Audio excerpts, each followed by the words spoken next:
Hello बच्चों, so the question given to us is 2.8 gram of calcium oxide, that is CaO, prepared by heating limestone were found to contain 0.8 gram oxygen when 1 gram of oxygen was treated with calcium. 3.5 gram of calcium oxide were obtained. Show that the result illustrated the law of definite proportions. तो इस question को हम लोग शुरू करते हैं। तो इस क्वेश्चन का जो की कॉन्सेप्ट है जिससे हम इस क्वेश्चन को सॉल्व करेंगे वो है लॉ ऑफ डेफिनाइट प्रोपोर्शन। ठीक है, डेफिनाइट प्रोपोर्शंस। ठीक है, तो इसको लिख लेते हैं। तो इस क्वेश्चन को शुरू करने से पहले हम क्या करते हैं, लॉ ऑफ डेफिनाइट प्रोपोर्शन का एक ब्रीफ आइडिया ले लेते हैं कि होता क्या है। कि लॉ ऑफ डेफिनाइट प्रोपोर्शन बोलता है कि कंपाउंड अगर हमारे पास कोई है तो उसके पास exactly the same proportion of element by weight होता है। ठीक है, तो किसी भी कंपाउंड में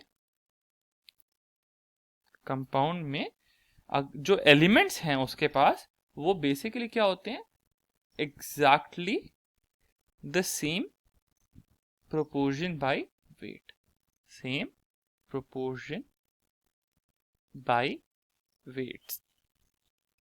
ये हैं उसके एलिमेंट्स के ऊपर, this is on their elements. तो elements are basically on the exactly the same proportion by weight. तो क्वेश्चन में हमें गिवन है 2.8 gram of calcium oxide was prepared by heating limestone. तो हम इस क्वेश्चन को लिखते हैं। हमारे पास पहले 2.8 ग्राम कैल्शियम ऑक्साइड है, दैट इज CaO। ठीक है, तो उस हिसाब से हमें 0.8 ग्राम मिला है ऑक्सीजन, 0.8 ग्राम मिला है हमें ऑक्सीजन।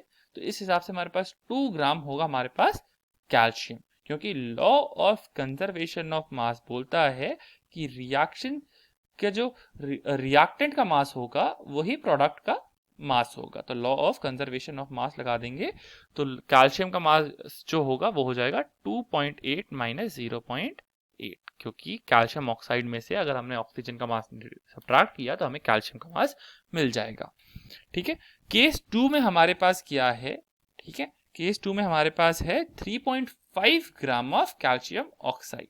3.5 ग्राम हमारे पास कैल्शियम ऑक्साइड है कि हमें 1 ग्राम ऑक्सीजन मिला है। तो सिमिलरली हम बोल सकते हैं कि कैल्शियम हमारे पास 2.5 ग्राम होगा। ठीक है, law of conservation of mass से तो इसको लिख लेते हैं 2.5 ग्राम कैल्शियम। तो अब अगर हम लोग ratio of oxygen reacting with calcium अगर हम इसके लिए निकालें तो वो हो जाएगा 0.8/2, और अगर हमने सिमिलरली इसके लिए निकाला वो हो जाएगा 1/2.5। हमने इसमें क्या किया है, mass of oxygen by mass of calcium. Similarly इधर हमने किया है mass of oxygen by mass of calcium. तो इसकी जो वैल्यू आएगी वो आएगी 0.4। ठीक है, सिमिलरली इधर इसकी वैल्यू आएगी हमारे पास 0.4। तो इससे हम लोग बोल सकते हैं कि इन दोनों में कैल्शियम और ऑक्सीजन का जो रिएक्शन हुआ है वो दोनों में 1:1 में ही हुआ है। ठीक है, इससे हम बोल सकते हैं कि law of constant proportion is followed. Law of constant proportion is followed. Hope you understood the solution. Best of luck.